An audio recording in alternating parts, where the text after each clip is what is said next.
Hey guys, Infidel 1258 here. I want to tackle another question from the audience.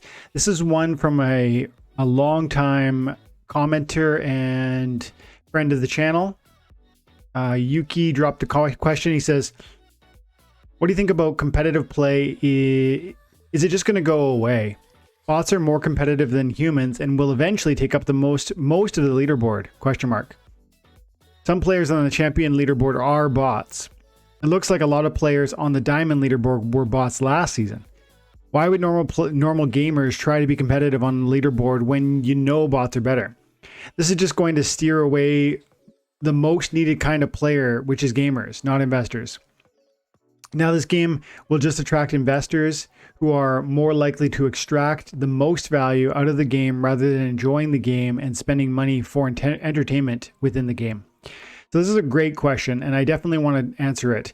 And he dropped a comment earlier that was similar in vein around the bots, and I wonder, or maybe he edited it, and I read it before the edit. But it's a great question, and Yuki, thanks for asking it, bud.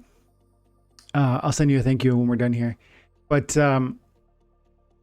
there's a couple things here. One, the competitive leaderboard is going to just be dominated by bots.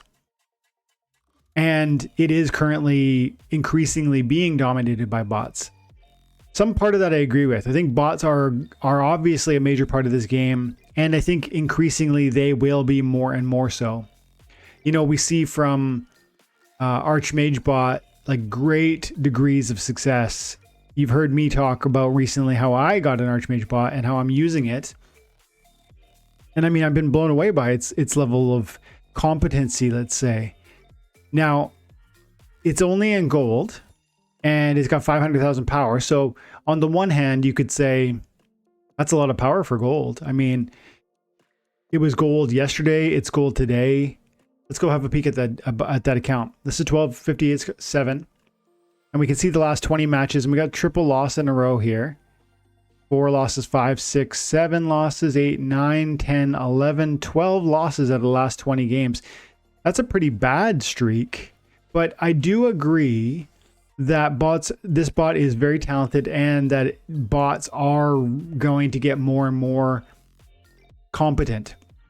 And so on the one portion of your question or your comment, I would definitely agree. I would say that bots are here to stay. They're going to have a presence even on leaderboards.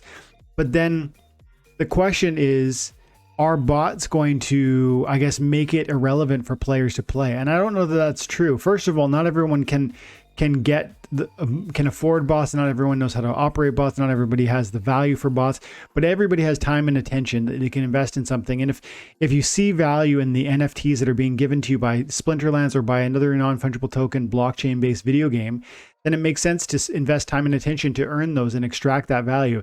And I think that option is always going to be here for anyone who is serious about Splinterlands. Set aside, the financial setup costs. If you're willing to buy $10 spell book, if you're willing to rent, pennies worth of cards, I believe you can be profitable in a season with your time and attention and that $10 startup cost. That might be a 4-year, 5-year plan to see significant or even what you might call noticeable financial growth. But the fact that for $10 you could receive any sort of growth is noteworthy, and I think true and will always be true. And so if the fear or the question is, will bots push us out of playing this game altogether? Because you do say something like that, you talk about how now the game will just attract investors who are more likely to extract value rather than enjoy the game and play it. See, that's where I maybe disagree. I think there's always going to be that opportunity for you to enjoy and play and earn, like enjoy and earn at the same time. And I don't think that bots are going to be necessary for that. And I also don't agree that bots are necessarily more competitive than people. Now, most people, I do think, are quite terrible at a game like this. And that's always going to be the case with any sort of game you're analyzing. There's a degree of competency that is not in most people's wheelhouse, right? It's every game has terrible, medium, and excellent players, and we have leaderboard people like Half Blue and UA, who are excellent and who constantly and consistently compete at a very high level in the game. And those sorts of names are the makings of what could be a pro circuit. And I think that we aren't going to push away the possible attraction to those players just because there's bots that are here. Now, do bots make it more enticing or less enticing? I mean, I can't really argue that they're helping make it more enticing. I'm not here to defend them. I'm just, I guess, trying to articulate that I don't know if it's as dire or as perhaps glum as you seem to be implying. Seems like you're, I guess, quite concerned about the direction the bots are taking it, and maybe even feeling a little bit nervous about where that might lead. I would it's my view that bots are not going anywhere, that their competency is going to grow, that they will have a presence on the leaderboard, but that our players, human players that play the game, will continue to grow both in number and competency also. And as that happens, you're going to see more and more that bots are just a presence, but they're not winning significant tournaments. They're not outthinking the best minds. It's just the case that most players are not that high level competency. And if data is to be believed, that perhaps most of the accounts that are active in the game are bots. I've heard something like 40,000 accounts are probably human. And that would mean like 120,000 are bots. And so if excellent bots are winning quite a bit, well, they might just be playing against other crummy bots and therefore getting these amazing win rates.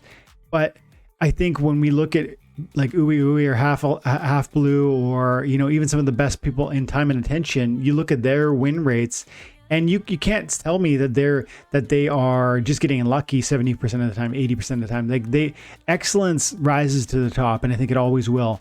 And that's really where I want to leave that comment. Excellence rises to the top, and it always will. Human competency far exceeds the human creativity and competency within being innovative always seems to exceed the 0 and 1 processing analytical talent of a computer. And there are some rare occasions where like a bot will win against the best of the best, but I think that's exceedingly rare, and I think that's not where we're at. I think there's a really competitive scene and a growing one, and I'm hopeful for the future, and I hope you are too. Yuki, thanks for the comment, dude, and I'll send you a little thank you right now. Guys, I'm out of here for a few days camping again with the family. We're going up to Revelstoke, British Columbia, so I'm going to be a little bit MIA from Monday, July 18th to the 22nd, and so I think I'm going to have internet access, and if I do, I will do my best to post while I'm there, but I'm going to try and prep content in advance so you'll have something to enjoy also. That this is one of those videos. Thank you guys for all of your support, for the supporters of the channel, for the commenters, and everybody who's part of, you know, our community. Have an amazing day. God bless.